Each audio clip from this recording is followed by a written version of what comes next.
지난 2월 춘천경찰서가 춘천과 서울 송파구 일대 주민에게 보낸 경보문자 한 통. 문자에는 실종된 이양을 찾는다는 내용과 함께 이양의 인상착의가 상세히 적혀 있었습니다. 실종 당일 이양은 춘천 시외버스 터미널에서 서울로 가는 버스를 탔고 서울 송파구 잠실역 인근에서 마지막으로 휴대전화 신호가 끊겼습니다. 닷새 뒤 이양은 충주에서 발견됩니다. 경찰은 이양과 함께 있던 50대 남성을 약취 유인 용의자로 현장에서 체포했습니다. 이 남성은 서울에서 만난 이양을 자신의 차량에 태워 충주까지 이동해 닷새간 데리고 있던 것으로 밝혀졌죠. 이양은 안전하게 보호자에게 돌아올 수 있었지만 끝내 돌아오지 못한 또 다른 소녀가 있습니다. 전 세계 실종아동 찾기의 한 획을 그은 소녀, 앰버 허거먼입니다. 끝난 것 같지만 끝나지 않은 사건이 있습니다. 알파가 계속 파헤칩니다. 1996년 1월 13일 오후 3시 18분, 미국 텍사스주 이스트 알링턴. 할아버지 댁에 놀러온 9살 소녀 앰버가 사라졌습니다. 8분 전 자전거를 타고 놀다 오겠다며 나간 게 마지막이었습니다. 앰버의 흔적이 마지막으로 남은 곳은 집에서 2블록 떨어진 곳에 위치한 버려진 식료품점 주차장.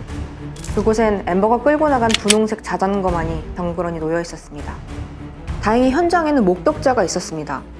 식료품점 맞은편 주택에 살던 노인은 철조망 울타리 너머로 어두운색 트럭을 몰고 온 남성을 목격합니다.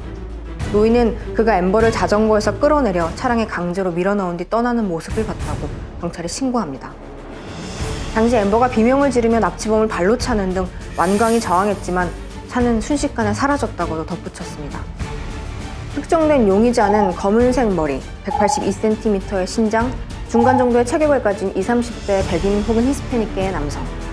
알링턴 경찰과 FBI는 즉각 수사에 착수했습니다. 목격담을 토대로 차량 등에 대한 대대적인 검문 검색이 시작됐습니다. 아주 작은 제보와 단서도 꼼꼼하게 훑으며 사라진 앰버의 흔적을 찾아 나섰습니다.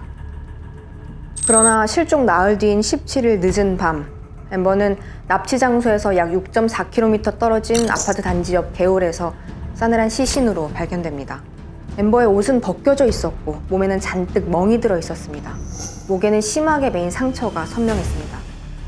부검 결과 앰버는 납치 이틀 뒤 숨졌고 성폭행을 당한 것으로 드러났습니다. 전날 폭우가 쏟아졌던 터라 시신과 현장에서는 용의자를 특정할 만한 뾰족한 증거도 발견되지 않았습니다. 범인은 26년이 지난 지금까지도 그 행방이 묘연합니다.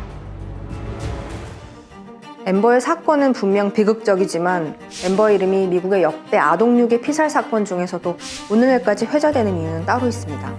바로 앰버의 죽음이 이후 1114명의 다른 아이들을 구출했기 때문입니다. 앰버가 숨진 채 발견되자 지역사회는 들끓었습니다. 대낮에 납치된 것도 충격적이었지만 무엇보다 용의자가 앰버를 유괴하고 흔적도 없이 사라질 때까지 어른들은 아무것도 하지 못했기 때문입니다. 슬픔과 분노는 시민들을 움직였습니다. 텍사스 주민 다이애나 사이먼은 경찰에 아동 납치가 신고되면 방송국에서 즉시 상황을 대중에 공유하는 방식을 제안합니다. 미국 실종사건 방송 긴급 대응, 앰버 허거먼의 이름 철자와 같은 앰버 알람이 만들어지는 순간이었습니다. 앰버 경보는 17세 미만 미성년자 납치 신고가 들어올 경우 지역 전파 매체를 통해 세부 정보를 공개합니다. 자세한 정보를 대중에 알려 공동체 전체가 어린이 구조와 용의자 체포에 나서는 거죠. 미국 법무부는 앰버 경보를 통해 1996년부터 지난해 5월까지 26년간 1114명의 아동이 살아 돌아왔다고 밝혔습니다. 2003년에는 법으로 제정되며 미 전역에서 의무가 됐고 현재는 전 세계 31개국에서 시행 중입니다. 우리나라는 지난해부터 재난문자처럼 실종 경보 문자를 발송하는 제도를 시행하고 있습니다. 이번 이양 사건처럼 실종아동이 발견될 가능성이 큰 지역을 중심으로 나이, 인상착의와 신상정보 등 실종아동을 발견하는 데 필요한 정보를 담은 문자를 발송해 지역 주민의 적극적인 제보를 유도하기 위해서입니다. 앰버를 잃은 것처럼 다른 아이들까지 무력하게 잃을 수는 없었기에 어른들은 함께 감시하는 시스템을 만들었습니다. 아이를 안전하게 지킬 책임이 주위 어른 모두에게 있다는 것을 알게 되었기 때문입니다. 지금 당신의 휴대폰을 울리는 바로 그 알람, 어쩌면 또 다른 앰버를 구하기 위한 알람일지도 모릅니다.